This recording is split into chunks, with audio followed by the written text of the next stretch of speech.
It's an honor to have you here, George, and certainly look forward to your work. Thank you.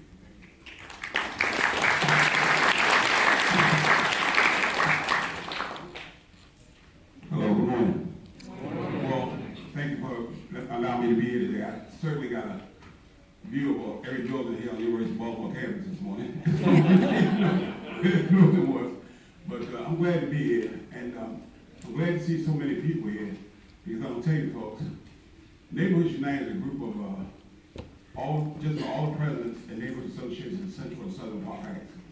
And for the last 3 years, we thought we were out there by ourselves. Everybody said the same thing Stephen just said about the data, about the amount of time it takes to get to work, about the blight, about no housing. We got over 160, 170 empty homes in Central Park Heights. And we were out there fighting every day by ourselves. So I'm glad to see that you're here. I'm glad to see that somebody else cares. We had no supermarket in Park Heights. We were able to get a supermarket family to come into Park Heights, which would save a lot. You know, it's not the best supermarket in the world, but it is a supermarket. They do a very good business. We have no sit-down restaurant. We have no recreation for the kids. We just opened up a C.C. Jackson Rec Center about a year ago. And our group were able to form the first Little League baseball team on the field. Cal Ripken built the field, $300,000 field, nobody's playing on it. So we just had our first season called the Park Heights Black Sox. I'll tell you something, it makes a difference. To see the parents out there on a Saturday afternoon cheering the kids on. And the people here in Park Heights, we're no different. I live in Park Heights, we're no different. We want the same things that everybody else wants. We want safe neighborhoods, we want supermarkets, we want restaurants, we want nice homes. And when you go through the neighborhoods and you look at the neighborhoods, I was just talking to one of my secretaries, Miss Spencer, Miss Pearl was over there, and she was driving around, it brings tears to your eyes. To see these kids have to live in places that are practically falling down. Had a young lady, Mother's Day, we writing poems out for the moms, and one of the poems that she wrote was, I know my mother loves me because last night she held a flashlight while I was doing my homework. And some people don't understand it. Some people go right on top of their head. Can you only imagine being in a house with no lights and your mother has to hold a flashlight for you to do your homework? It's hard for us to imagine stuff, because it happens every day in Park Heights. We got kids that don't leave. We do a food pantry every 2 weeks. And we notice in Neighborhoods United, we notice the ills of the neighborhood. First of all, they're hungry. First of all, they need education. 1 in 14 kids in Park Heights can read at a 4th grade level. Think about what I just said. 1 in 14. So we've been fighting to get a library. There hasn't been a library in Park Heights for 31 years. That's almost criminal. And I've been fighting to get a library. Finally, last week, July the 3rd, they gave me access to a building, right of entry to a building that we want to put a library in. And I had to fight for 2.5 years to ask for to do this to me.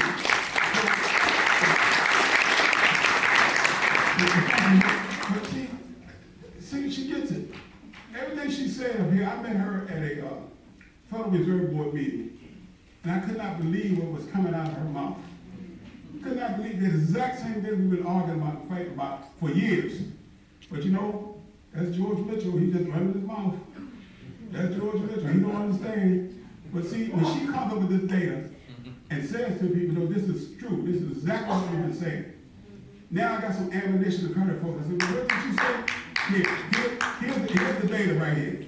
Here's the fact that we have 90% of our people work more than 45 minutes from Park Heights. Here's the facts that 90% of our people, our family income in Park Heights is under $25,000 a year. Think about what I'm saying, $25,000 a year for a whole family. And the average family is a family of 4 or 5 people. None of us in this room can live off of that. And folks, I'm glad to see you. I don't want to take a I get real passionate about this. Because like I said, my mother years ago recognized that there was a problem. And she couldn't even get a library. That was 25 years ago. So her response was, I'm going to put a library in my basement. Our kids want to be educated. They want the same choices and the same opportunities as other kids. We just started a Park Heights Aviation Club for young kids last week. There are 23 kids in the group already. I didn't know this myself. You don't need a college education to be a pilot. Just need a high school diploma. And you make an average of $90,000 a year. None of our kids have been exposed. I didn't know it. And I got 2 college degrees. I didn't know you could be a pilot with 1 college degree.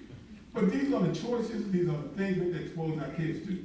I know for a fact that if a kid can speak 3 or 4 different languages, especially Arabic, guess what? He's gonna get a job right out of high school. So why don't we teach our kids how to speak foreign languages? Why aren't we doing these type of things? In this library resource center we're trying to build, it's in the only school building that has not been broken into in Baltimore City. The only surplus school building has not been broken into. It was broken one 2 months ago, cost $1.5 million worth of damage. They had to demolish the building. We want to put a fish hatchery in there. We want to do an urban garden. BCC said they want to come in and teach some classes, GNA classes. She's absolutely right. The jobs that we have got to be in the areas that are most, because if they get the jobs somewhere else, they're going to move out. Now, how's that going to leave the neighborhood? My man right here, Glenn Smith, Minister Glenn Smith, we started a group. It's called No More Excuses. We're sick of excuses, people. We're sick of the false promises. Oh, we'll get it next year. The next year, they keep moving the goalposts. And we have so much drugs in Park Heights, it's ridiculous. So what's the cure to drugs? The cure to drugs is we open more drug places. Why not solve the drug problem? You know, it's an old saying, there used to be a commercial linked up with this. There's a commercial used to come on TV that said, you pay me now, you pay me later. You know the oil commercial? You put oil in your car now, and save your engine, or you pay me later when your engine blows up. Well, we got a lot of engines that are blowing up in Park Heights. And we need to stop it right there. We got kids at 6, 7, 8 years old. I look in their eyes every day. And the reason I got to leave early because I'm going to meet with somebody, just what she said today. I'm going to meet with somebody at 11 o'clock that wants to build a factory in Park Heights. We're going to employ 400 jobs, and we want to build some net zero homes in Park Heights. I don't know if anybody knows what net zero homes are, but we got to change. This thing has to end now. We got kids 6, 7, 8 years old. We don't end it now. They will be the same kids 5, 6, 7 years from now standing on these corners. And so again, I'd like to thank you for allowing me to be here to speak. I'm so impressed right now, I don't know what to say. I mean, because there's so many people, I'm looking in your eyes, looking at y'all listening, you do care. But caring is one thing, doing something about it is the other. Thank you very much.